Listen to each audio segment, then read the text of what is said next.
Prime Minister Sheikh Hasina apparently made the decision to resign. Sheikh Hasina ও আসাদুজ্জামান খান কামালকে বাংলাদেশে ফেরত পাঠাতে সম্মত হয়েছে ভারত। তার এক বিবৃতিতে তথ্য জানিয়েছে পররাষ্ট্র মন্ত্রণালয়। মৃত্যুদণ্ডপ্রাপ্ত আসামি সাবেক প্রধানমন্ত্রী শেখ হাসিনাকেও ফেরত দিতে রাজি হয়েছে ভারত। ভারতের পররাষ্ট্রমন্ত্রী এস জয়শঙ্করের বৈঠকে এসব বিষয়ে আলোচনা হয়। আওয়ামী লীগের সভাপতি ও ক্ষমতাচ্যুত প্রধানমন্ত্রী শেখ হাসিনাকে বাংলাদেশে ফেরত পাঠানোর আনুষ্ঠানিক বার্তা দিল ভারত। বাংলাদেশের আবেদনের প্রেক্ষিতে এমনটাই জানিয়েছে নয়াদিল্লি। দিল্লিতে নিয়মিত সংবাদ সম্মেলনে তথ্য জানান দেশটির পররাষ্ট্র মন্ত্রণালয়ের মুখপাত্র Randhir Jaiswal. Prime Minister Sheikh Hasina apparently made the decision to resign. জেলখানা রেডি করেন, ফাঁসির মঞ্চ রেডি করেন, আমি আসছি। আইনগত কোনো বাধা নাই, উনি ফিরবেন, ফিরে সারেন্ডার করবেন, বেইল চাবেন। তিনি এই দেশে আসতে তো কোনো আইনগত বাধা নাই। দিল্লির সেফ হাউসে বসে যে কান্নার নাটক সাজিয়েছিলেন শেখ হাসিনা, তার বেলুন এবার ফুটো করে দিল খোদ ভারত সরকার। যে মোদীকে তিনি জীবনের সবচেয়ে বড় বন্ধু ভাবতেন, সেই মোদী সরকারই এবার তাকে ছুঁড়ে ফেলার চরম প্রস্তুতি নিচ্ছে। আগামী ডিসেম্বরের মধ্যেই কি তবে শেখ হাসিনাকে হাতকড়া পরিয়ে ঢাকার মাটিতে ফেরত পাঠাতে যাচ্ছে দিল্লি?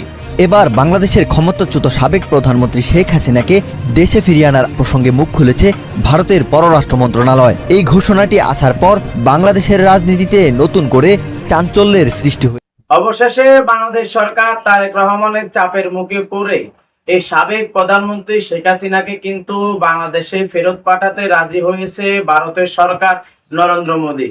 কারণ এই শেখ হাসিনা জুলাই গণঅভ্যুত্থানের সময় ভারতে পালিয়ে যাওয়ার পরে এবং ভারতের মাটি ব্যবহার করে কিন্তু বাংলাদেশের বিরুদ্ধে, বাংলাদেশের মানুষের বিরুদ্ধে এবং বাংলাদেশের রাজনীতি বিষয় নিয়ে কিন্তু একের পর এক উস্কানিমূলক কথা বলে গিয়েছে এবং বিতর্কিত মন্তব্য করে গিয়েছে। যে কারণে এই বিষয়টা কিন্তু বাংলাদেশ সরকার তারেক রহমান কিন্তু আমলে নিয়েছে। যে কারণে ভারতের সরকার নরেন্দ্র মোদীকে এটা বলেছে, যদি শেখ হাসিনাকে গ্রেফতার করে বাংলাদেশে ফেরত না পাঠানো হয় তাহলে কিন্তু বাংলাদেশের সাথে ভারতের সাথে কোনো সম্পর্কই থাকবে না। যে কারণে এই ভারতের সরকার বাংলাদেশের সাথে এবং ভারতের সাথে সুসম্পর্ক ধরে রাখার জন্য এবং সম্পর্ক বজায় রাখার জন্য এই সাবেক প্রধানমন্ত্রী শেখ হাসিনাকে গ্রেফতার করে বাংলাদেশে ফেরত পাঠানোর ঘোষণা দিয়েছে। তো দর্শক, এই বিষয় দেখেছেন ভিডিও শুরুতে কিছু অংশ, শিরোনামের মাধ্যমে, এবার দেখুন বিস্তারিত পুরো ভিডিও জুড়ে। এই বিষয়গুলো দেখার পূর্বে আপনাদের কাছে একটা অনুরোধ, আমার চ্যানেলে যারা নতুন আসছেন চ্যানেলটিকে সাবস্ক্রাইব করে দিয়ে অল ক্লিক করে পাশে থাকা বেল আইকনটি বাজিয়ে দিবেন, তাতে করে আমার চ্যানেলের আপডেট নিউজগুলো সবার আগে আপনাদের কাছে গিয়ে পৌঁছবে। তো দর্শক, চলুন দেখে আসি এই বাংলাদেশের সাথে ভারতের সাথে সুসম্পর্ক ধরে রাখার জন্য এবং সম্পর্ক বজায় রাখার জন্য সাবেক প্রধানমন্ত্রী শেখ হাসিনাকে এই ভারতের সরকার নরেন্দ্র মোদী গ্রেফতার করে বাংলাদেশে ফেরত পাঠাচ্ছে, সেটা আমরা দেখবো। তার আগে চলুন দেখে আসি এই বাংলাদেশ সরকার তারেক রহমান এই বিষয়গুলো আমলে নিয়ে কি কি বলেছে, যে কারণে ভারতের সরকার ভীষণ চাপের মুখে পড়ে এই শেখ হাসিনাকে বাংলাদেশে ফেরত পাঠাতে রাজি হয়েছে। সেই বিষয়টাকে আমরা চলুন দেখে আসি। এই বিষয়টা দেখে পরবর্তীতে ওই বিষয়টা দেখবো, তাই ধৈর্য ধরে একটি লাইক করে সম্পূর্ণ ভিডিও মনোযোগ সহকারে দেখতে থাকুন এবং আপনার মতামত কমেন্ট বক্সে লিখতে থাকুন। ভারত সরকারের পররাষ্ট্রমন্ত্রী এস জয়শঙ্করের একটি মাত্র বক্তব্য কিভাবে শেখ হাসিনার সাজানো সব মিথ্যাকে মাটিতে মিশিয়ে দিল, আর কেনই বা নিজেদের স্বার্থ বাঁচাতে ভারত এখন হাসিনাকে বলির পাঁঠা বানাতে বাধ্য হচ্ছে, সেই পেছনে চাঞ্চল্যকর সমীকরণগুলো জানলে আপনিও চমকে উঠবেন। 2024 সালের 5ই আগস্ট ছাত্র জনতার তুমুল গণ অভ্যুত্থানের মুখে দেশ ছেড়ে ভারতে পালিয়ে যান সাবেক প্রধানমন্ত্রী শেখ হাসিনা। তিনি দেশ ছাড়ার পর থেকে একটি কথা খুব জোরালোভাবে বারবার প্রচার করা হচ্ছিল। বলা হচ্ছিল শেখ হাসিনা নাকি জানতেনই না তাকে কোথায় নিয়ে যাওয়া হচ্ছে, তাকে জোর করে বা ভুল বুঝিয়ে ভারতে নেওয়া হয়েছে। কিন্তু এবার খোদ ভারতের পার্লামেন্টে দাঁড়িয়ে এই ডাহা মিথ্যা দাবিকে পুরোপুরি তুলোধনা করে দিয়েছেন ভারতের পররাষ্ট্রমন্ত্রী এস জয়শঙ্কর। তিনি এমন এক গোপন সত্য ফাঁস করে দিয়েছেন যা শুনে পুরো বিশ্বের সামনে চরম বেইজ্জত হতে হলো হাসিনাকে। পলাতক শেখ হাসিনা গত কয়েক সপ্তাহ ধরে দিল্লির এক গোপন আস্তানায় একেবারে চুপচাপ বসে আছেন। দেশি বা বিদেশি কোনো ক্যামেরার সামনেই তিনি কথা বলতে রাজি হননি, কিন্তু ভেতরে ভেতরে তিনি নিজের দলের বড় বড় নেতাদের সাথে ফোনে নিয়মিত যোগাযোগ রাখছিলেন। সবার সহানুভূতি কুড়াতে তিনি রীতিমতো কান্নাকাটির এক বিশাল নাটকও সাজিয়েছিলেন। ফোনে তিনি নেতাদের বোঝাচ্ছিলেন দেশ ছাড়ার সময় তিনি টেরই পাননি তাকে কোথায় নিয়ে যাওয়া হচ্ছে। তিনি নাকি ভেবেছিলেন তাকে ঢাকার বাইরে গোপালগঞ্জ বা টুঙ্গিপাড়ায় কোনো নিরাপদ জায়গায় নামিয়ে দেওয়া হবে। তিনি যদি আগে থেকে একটু বুঝতে পারতেন যে তাকে ভারতে নিয়ে যাওয়া হচ্ছে, তবে তিনি নাকি কোনোভাবেই দেশ ছাড়তেন না। কিন্তু আবেগ দিয়ে তৈরি করা এই মন গড়া গল্প আর মিথ্যার নাটকের 12টা বাজিয়ে দিল খোদ ভারত সরকার। ভারতের পররাষ্ট্রমন্ত্রী এস জয়শঙ্কর পার্লামেন্টে দাঁড়িয়ে সম্পূর্ণ বিপরীত এক বোম ফাটালেন। তিনি একদম সাফ জানিয়ে দিয়েছেন, বাংলাদেশ বা ভারত সরকারের তরফ থেকে দেশ ছাড়ার জন্য শেখ হাসিনার উপর কোনো ধরনের চাপ ছিল না, বরং খুবই অল্প সময়ের নোটিশে স্বয়ং শেখ হাসিনা নিজেই ভারতের কাছে কিছুদিনের জন্য আশ্রয় এবং সেখানে যাওয়ার অনুমতির জন্য বিনীত অনুরোধ করেছিলেন। এস জয়শঙ্করের এই কথাগুলো কোনো পাড়ার মোড়ের আড্ডা বা সাধারণ সংবাদ সম্মেলনের কথা নয়, এটি একটি দেশের পার্লামেন্টে দাঁড়িয়ে দেয়া অফিসিয়াল বক্তব্য।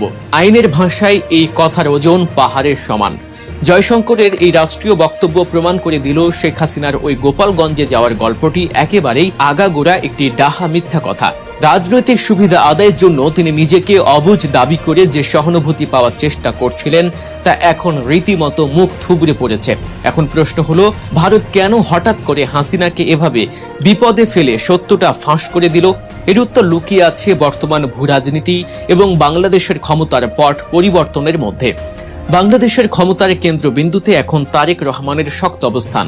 তারেক রহমানের এই উত্থানের কারণে রীতিমতো কাঁপছে দিল্লি। চীনের সাথে বাংলাদেশের নতুন সম্পর্কের কারণে ভারতের গলার কাঁটা হয়ে দাঁড়িয়েছেন এই পলাতক হাসিনা। ভারত খুব ভালোভাবে বুঝতে পেরেছে গত 15 বছর ধরে বাংলাদেশকে হাতের পুতুলের মতো নাচানোর যে অভ্যাস দিল্লি ছিল তা এখন পুরোপুরি ভেস্তে গেছে। ভারত ভেবেছিল হাসিনাকে নিজেদের কাছে রেখে দিলে হয়তো বাংলাদেশের রাজনীতিতে তারা আবারও দাদাগিরি করতে পারবে, কিন্তু তাদের সেই চাল উল্টো নিজেদের দিকেই বুমেরাং হয়ে ফিরে এসেছে। ভারতের প্রভাব বলয় থেকে বেরিয়ে বাংলাদেশ এখন চীন ও পাকিস্তানের সাথে নতুন ও শক্তিশালী সম্পর্ক গড়ে তুলছে। আর এই বিষয়টি ভারতের চিকেন স্নেক বা শিলিগুড়ি করিডোরের জন্য সবচেয়ে বড় ভয়ের কারণ হয়ে দাঁড়িয়েছে। হাসিনাকে আশ্রয় দিতে গিয়ে মোদী প্রশাসন এমন এক ঝামেলায় পড়েছে যে তারা এখন রীতিমতো অথই জলে হাবুডুবু খাচ্ছে। ভারত সরকার এটা হারে হারে টের পেয়েছে যে বাংলাদেশের বর্তমান সরকার আগের মতো মোটেই দুর্বল নয়। বর্ডার থেকে শুরু করে আন্তর্জাতিক সব জায়গায় তারেক রহমানের প্রশাসন ভারতকে রীতিমতো নাকানি চুবানি খাওয়াচ্ছে। বাংলাদেশ সরকার ইতিমধ্যে শেখ হাসিনাকে ফেরত দেওয়ার জন্য ভারতের কাছে কড়া ভাষায় চিঠি পাঠিয়েছে। ভারতের পররাষ্ট্র মন্ত্রণালয়ের মুখপাত্র রণধীর জয়সওয়ালকে এই বিষয়ে সরাসরি প্রশ্ন করা হলে তিনি হ্যাঁ বা না কিছু স্পষ্টভাবে বলতে পারেননি। তিনি এমন এক গোলমেলে জবাব দিয়েছেন যা শুনে সবার চোখ কপালে ওঠার জোগাড়। তিনি শুধু জানিয়েছেন অপরাধী ফেরত দেয়া চুক্তির আইনি দিকগুলো তারা খুব সাবধানে খতিয়ে দেখছেন। এর সোজা অর্থ হলো ভারত এখন সময় কাটানোর এক দারুণ ফন্দি এঁটেছে, কারণ শেখ হাসিনা ভারতের অনেক দিনের পুরনো বন্ধু। বিপদের দিনে তাকে ছুঁড়ে ফেলে দিলে গোটা বিশ্বের কাছে ভারতের নামে বিশাল এক বদনাম তৈরি হবে। আবার হাসিনাকে আজীবন নিজেদের কাছে রেখে দেয়া কোনো পাকা কথাও ভারত তাকে দিচ্ছে না। মোদী সরকার আসলে এখানে আইনি মারপ্যাচ দেখিয়ে সবাইকে ঘোল খাওয়াচ্ছে, কিন্তু দিল্লি খুব ভালো করেই জানে হাসিনাকে ঘাড়ে নিয়ে ঘুরলে তাদের নিজেদের ব্যবসা এবং স্বার্থ চরম ক্ষতির মুখে পড়বে। বাংলাদেশে ভারতের হাজার হাজার কোটি টাকার বিশাল সব প্রজেক্ট রয়েছে। ট্রানজিট সুবিধা থেকে শুরু করে বিদ্যুৎ কেনা বেচা সব জায়গাতেই ভারতের বিশাল স্বার্থ জড়িয়ে আছে। তাই ভবিষ্যতের কথা মাথায় রেখে তারেক রহমানকে হাতে রাখা ছাড়া ভারতের আর কোনো উপায় নেই। মোদী প্রশাসন এখন বুঝতে পেরেছে তারেক রহমানের সাথে সম্পর্ক খারাপ করলে ভারত নিজের পায়েই নিজে কুড়াল মারবে। আর সেই কারণেই নিজেদের স্বার্থ বাঁচাতে মোদী সরকার এখন তাদের একসময় তুরুপের তাস হাসিনাকে ঘাড় ধাক্কা দিয়ে বের করে দেওয়ার। দর্শক, এই সাবেক প্রধানমন্ত্রী শেখ হাসিনা কিন্তু জুলাই গণঅভ্যুত্থানের সময় কিন্তু চোরের মতো পালিয়ে গিয়ে সে ভারতে চলে গিয়েছিল এবং ভারতে চলে গিয়ে সে ভারতের থেকে এবং ভারতের মাটি ব্যবহার করে কিন্তু সে বাংলাদেশের বিরুদ্ধে, বাংলাদেশের মানুষের বিরুদ্ধে এবং রাজনৈতিক বিষয় নিয়ে কিন্তু একের পর এক উস্কানিমূলক কথা বলে গিয়েছে এবং বিতর্কিত মন্তব্য সে করে গিয়েছে। কিন্তু সে মনে করেছে যে সে এই কাজগুলা করে এবং উস্কানিমূলক কথাগুলা বলে সে কিন্তু পার পেয়ে যাবে, কিন্তু তেমনটা কিন্তু ঘটেনি। কিন্তু এই বিএনপি ক্ষমতা আসার পরে এই বিষয়গুলা কিন্তু আমলে নিয়েছে, যে কারণে কিন্তু ভারতের সরকার নরেন্দ্র মোদীকে খুবই চাপ সৃষ্টি করেছে এবং চোখে চোখ রেখে এবং আঙুল দেখিয়ে এটা বলেছে যে যদি এই শেখ হাসিনাকে বাংলাদেশে ফেরত না পাঠানো হয় তাহলে কিন্তু ভারতের সাথে বাংলাদেশের সাথে কোনো সম্পর্কই থাকবে না, একেবারে সম্পর্ক বিস্তৃত হয়ে যাবে। যে কারণে এই ভারতের সরকার নরেন্দ্র মোদী ঘাবড়িয়ে গিয়ে কিন্তু এই বাংলাদেশ সরকার তারেক রহমানকে এটা প্রতিশ্রুতি দিয়েছে যে যেভাবে হোক শেখ হাসিনাকে গ্রেফতার করে বাংলাদেশে ফেরত পাঠানো হবে। কিন্তু এই বিষয়গুলো দেখে সাবেক প্রধানমন্ত্রী শেখ হাসিনা কিন্তু বুঝতে পেরেছে যে চোর যত বড়ই চালাক হোক না কেন একদিন না একদিন ঠিক তাকে ধরা পড়তেই হবে। যে কারণে কিন্তু শেখ হাসিনা ভারতে বসে থেকেও যেই বাংলাদেশের বিরুদ্ধে যে ষড়যন্ত্রগুলো করেছে এবং যেই উস্কানিমূলক কথাগুলো বলেছে, বিতর্কিত মন্তব্য করেছে, সেই কারণে কিন্তু এবার একেবারে ফেসে গিয়েছে এই সাবেক প্রধানমন্ত্রী শেখ হাসিনা। সে কারণে কিন্তু এই ভারতের সরকার নরেন্দ্র মোদী এই শেখ হাসিনাকে গ্রেফতার করে বাংলাদেশে ফেরত পাঠানোর ঘোষণা করেছে।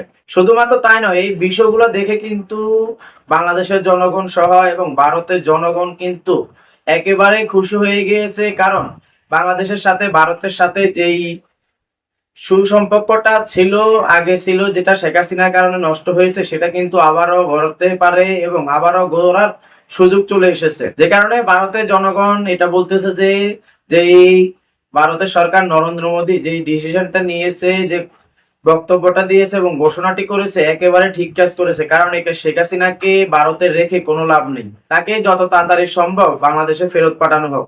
তো দর্শক, এই সাবেক প্রধানমন্ত্রী শেখ হাসিনাকে ভারত থেকে বাংলাদেশে ফেরত পাঠানো নিয়ে আপনার যদি কোনো মূল্যবান মতামত থেকে থাকে তাহলে কমেন্ট বক্সে এসে অবশ্যই জানাবেন। তো দর্শক, আজকে ভিডিও এই পর্যন্তই। আবারও চলে আসবো নতুন কোনো ভিডিও নিয়ে, নতুন কোনো টপিক নিয়ে। সে পর্যন্ত ভালো থাকবেন, সুস্থ থাকবেন। আল্লাহ হাফেজ।